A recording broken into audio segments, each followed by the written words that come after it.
Nous, chrétiens, tendons à avoir une formation qui nous met beaucoup dans les mots, la saisie des choses, leur analyse, leur description. Et finalement, plutôt que de saisir en mettant en mots, il s'agit de nous laisser saisir par le mystère de Dieu.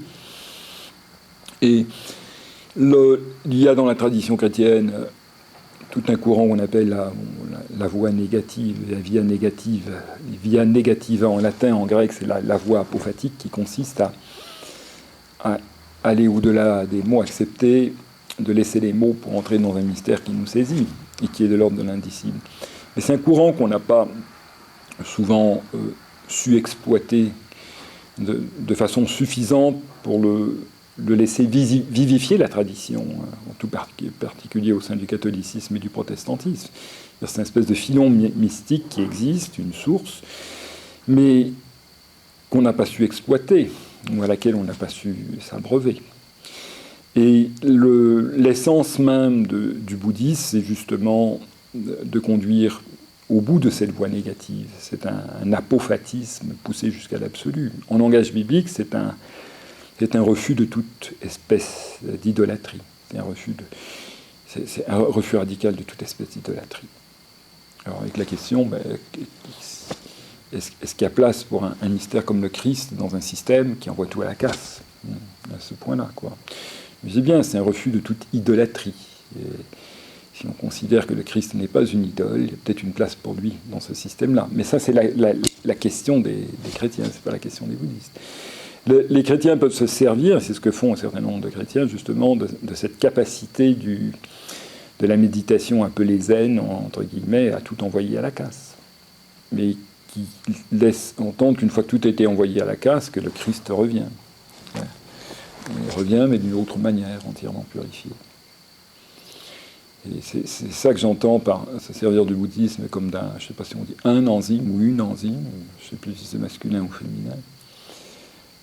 C'est l'enzyme bouddhique peut permettre à la foi chrétienne de redécouvrir ce courant apophatique qui permet d'aller au-delà des mots pour se laisser saisir par le mystère de la parole, par le Verbe éternel, pour passer d'une dualité à une concentralité, où finalement on devient entièrement un. C'est ça. Le but du mystère chrétien, c'est de devenir un avec Dieu, en Christ, et dans le mystère de l'Esprit Saint. C'est pas Dieu là-bas et moi ici. Finalement, c'est plus moi qui vis, c'est lui qui vit en moi. Alors l'enzyme bouddhique peut aider à entrer dans ce dynamisme. Bon, c'est vite dit, hein. C'est pas si vite fait. Bon, une autre chose qu'on peut attendre du bouddhisme, qu'est-ce qu'on peut attendre par ce rôle d'enzyme? Enfin, en tout cas, de la confrontation entre les deux, du dialogue entre les deux. C'est nous décentrer complètement de notre ethnocentrisme qui bien souvent a fait se placer les catholiques romains au centre de l'univers religieux de la planète, avec le Vatican. C'est hors de l'Église, point de salut. C'est de réaliser qu'il y a des univers de pensée religieuse qui n'ont pas attendu le christianisme pour exister et qui continuent à exister tout en s'en passant et apparemment fort bien. Alors c'est nous arracher à cette idée que nous sommes le centre du monde. Quelque part, c'est un peu une révolution copernicienne. Moi, issu de milieu catholique romain très, très fort, bon, regardons de haut les protestants. Hein. Bon, j'ai eu à réaliser, dans un pays pluraliste au plan religieux, que les catholiques étaient une minorité, et qu'il y avait des traditions beaucoup plus anciennes comme le chamanisme qui n'avaient jamais entendu parler du Vatican et du pape et qui continuaient à dormir, à manger, à boire, à respirer et qui ne s'en portaient pas plus mal, apparemment tout au moins. Voilà. Alors le bouddhisme c'est aussi ça, des représentations du monde qui fonctionnent apparemment très bien sans avoir à se référer au Christ et qui ne sont pas en attente de ce que les missionnaires viennent leur apporter, parce que ça leur manquerait. Voilà, alors, c'est un décentrement, quoi, une humilité, une relativisation de ce que nous sommes. Quand on est dans un pays, à proximité d'un pays comme les États-Unis, qui demeure la plus grande puissance de la planète, On a vécu longtemps en France, un pays qui a dominé un empire colonial et qui a dominé sur l'Europe pendant très longtemps. On a tendance à... Puis quand on sait que la langue française a été jusqu'à récemment enseignée dans des départements de français à travers le monde, on a tendance à avoir une très haute idée de soi-même. Et ça influence notre manière de concevoir la religion. Mais on a un peu une conception impérialiste de la religion parfois. Alors l'étude d'une autre religion, ça rend humble. L'étude de l'islam pourrait conduire aux mêmes conclusions. L'étude de l'hindouisme, il n'y a pas que l'étude du judaïsme aussi, et de bien d'autres encore. Alors ça, c'était une autre possibilité. Et une autre possibilité d'apport quand on étudie une autre religion, c'est que ça nous oblige à laisser ce qui est branche et feuillage pour aller vers la racine. Quelqu'un peut me dire qu'il est protestant, quelqu'un peut me dire qu'il est orthodoxe, peut-être, mais nous partageons une racine commune, et ça c'est beaucoup plus fondamental. Et laisser 2000 ans de tradition pour nous retrouver au niveau de l'événement fondateur de ces 2000 ans de tradition. Il ne s'agit pas de rejeter la tradition, de cracher dessus, mais il s'agit de retourner à l'événement Christ, l'événement Jésus.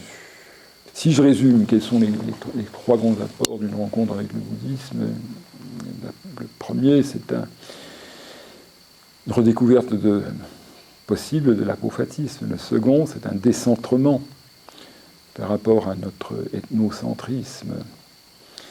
Et le troisième, c'est un retour à l'événement Jésus par-delà toutes ces strates superposées les unes par-dessus les autres pendant 2000 ans de la tradition.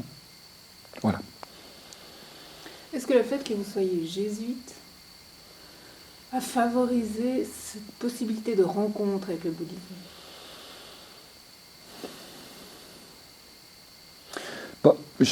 Je me suis heurté à tous les niveaux de mon existence jésuite dans ma rencontre avec le bouddhisme, à des résistances de la part de mes supérieurs.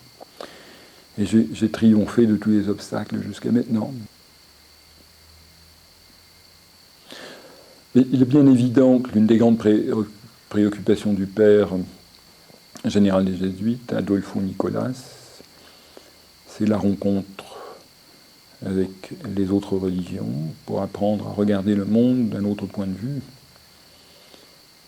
Et il sent bien que la tradition chrétienne a à se renouveler dans de grandes rencontres. C'est pas en restant au fond de son puits qu'elle va progresser, c'est en acceptant de très grands défis. Et parmi les signes des temps, il y a cette rencontre potentielle avec le bouddhisme. Je pense qu'on n'est qu'au seuil de la rencontre en question. Je pense que c'est une opération de transformation de l'Église catholique romaine qui va se jouer sur des siècles et des siècles, peut-être sur 1000 ans.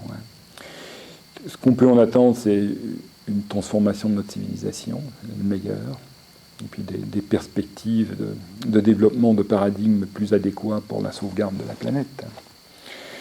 Et les échanges économiques sont, par exemple, entre l'Union européenne et puis la Chine, la Corée du Sud et l'Union européenne, le Japon et l'Union européenne, tout ça c'est tout à fait possible et ça se concrétise assez rapidement.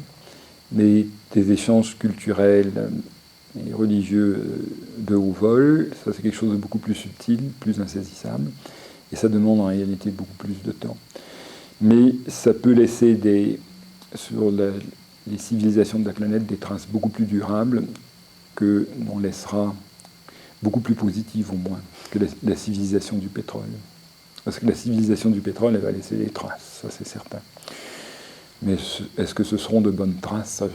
Ça c'est moins sûr.